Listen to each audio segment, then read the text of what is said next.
karnivora, pemakan daging, dan merupakan hewan malam atau nokturnal. Di dunia barat, hewan ini dianggap simbol kebijaksanaan. Tetapi di beberapa tempat di Indonesia dianggap pembawa pertanda maut, maka disebut burung hantu.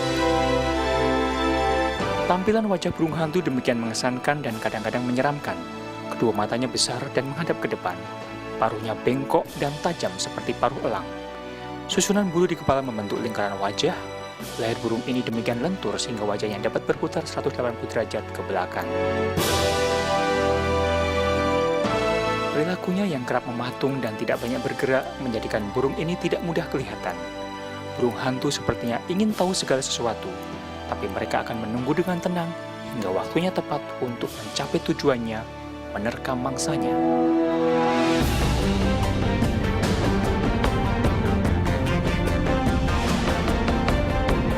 Sampai saat ini banyak eksekutif berbakat yang masih tersimpan di hutan yang ingin dan perlu ditampilkan ke panggung. Juga banyak perusahaan hebat dan besar yang belum kelihatan di publik.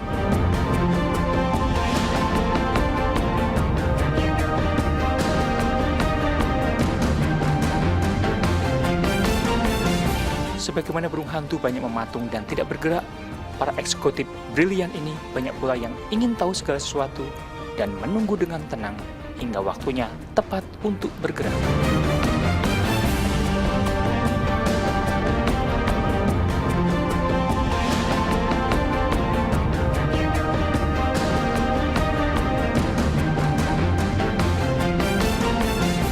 Kita tunggu kiprah gemilang para eksekutif dan perusahaan besar dan hebat di panggung perekonomian nasional.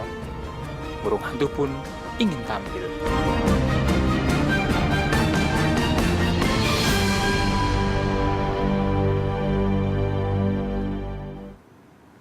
Pemirsa, terima kasih Anda masih bersama kami di Handito Eros, where you can find tips and strategies in creative Eros. Dialog kembali kami lanjutkan, kita ke Pak Wahyu. Pak Wahyu, mengenai kalimat ketika burung hantu pun ingin tampil, Anda sendiri jika kita kaitkan korelasinya dengan sumber daya manusia, apakah memang saat ini banyak kemudian eksekutif yang masih bersembunyi, yang memang masih menunggu waktu untuk muncul ataupun tampil? Begini, kalau menunggu enggak ya, malah seharusnya dia menonjolkan dirinya dengan cara berbagai macam cara.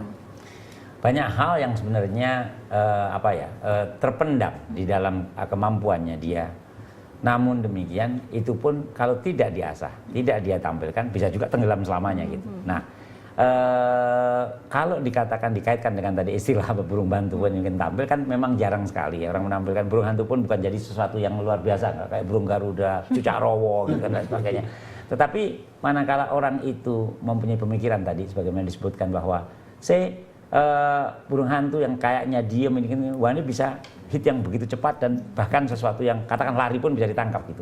Nah, itulah yang kita inginkan sebenarnya. Banyak hal di eksekutif di Indonesia, para pelaku ekonomi di Indonesia dan juga para ahli di Indonesia untuk bisa tampil. Biasanya orang Indonesia sangat dalam tanda petik ya, sangat low profile gitu. Tadi kita sudah membahas mengenai peranan dari human capital di sebuah perusahaan.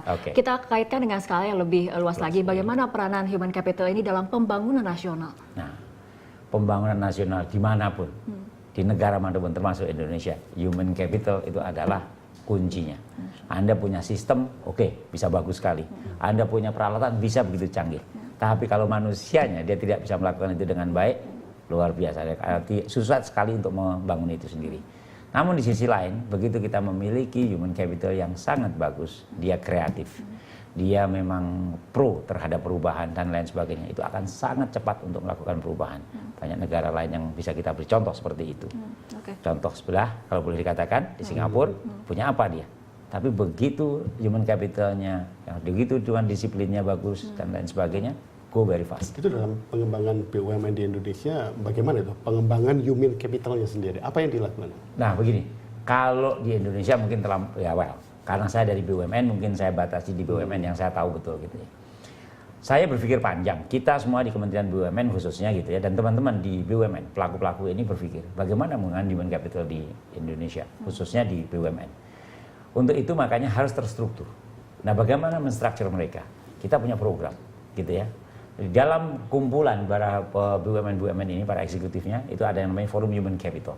Kita mempunyai series. Pertama kali, orang itu bagaimana sih merekrut yang namanya direksi itu. Nah, kita punya yang namanya talent pool dan executive development system. dan seterusnya sampai kepada bagaimana kita mengatur hubungan antara pimpinan dengan bawahan, kita antar perusahaan dengan karyawan, ada PKP dan semuanya itu satu range dan itu semua terstruktur untuk dikembangkan. Melalui itu kita bisa sharing ya knowledge, kita bisa membuat training untuk pimpinan dan lain sebagainya.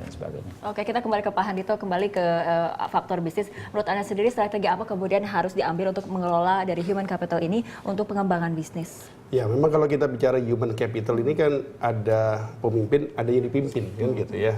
Kalau cuma ada pemimpin, nggak ada yang dipimpin, bukan pemimpin kan gitu. Tapi juga kalau cuma ada yang dipimpin doang, nggak ada yang memimpin, bisa chaos tuh, bisa berantakan. Tadi kan Pak Wahyu memberi bahwa memang di BUMN ataupun juga di secara nasional itu memang harus di manage kan gitu. Nah, khusus tentang ada follower dan ada leadernya ini tadi, ini memang dua hal yang harus saling melengkapi dan tidak perlu juga dipertentangkan, ini justru harus sinergi kan. Kalau sebenarnya kita harus mengembangkan dua-duanya. Kita perlu ada follower yang baik, kita juga perlu ada leader yang baik kan gitu. Hanya saja apa sih leader dan follower yang baik? Ini kan ujung-ujungnya juga nanti kalau kita bicara mereka yang baik adalah hasilnya yang baik. Nah, kalau bicara hasilnya yang baik, kalau di dalam perusahaan, maka bisnisnya jalan kan gitu. Nah, saya memberi aspek yang khusus di sana bahwa memang kalau kita bicara leader yang baik dan follower yang baik, itu harus punya juga konsep mengembangkan bisnis kan gitu ya.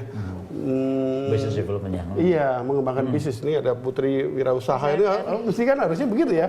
Betul nggak? Kan yang barangkali harus mengembangkan sesuatu yang kalau saya hubungkan dengan Putri Wirausaha harus punya juga nilai-nilai kewirausahaan kan gitu. Jadi kan ada istilah harus jadi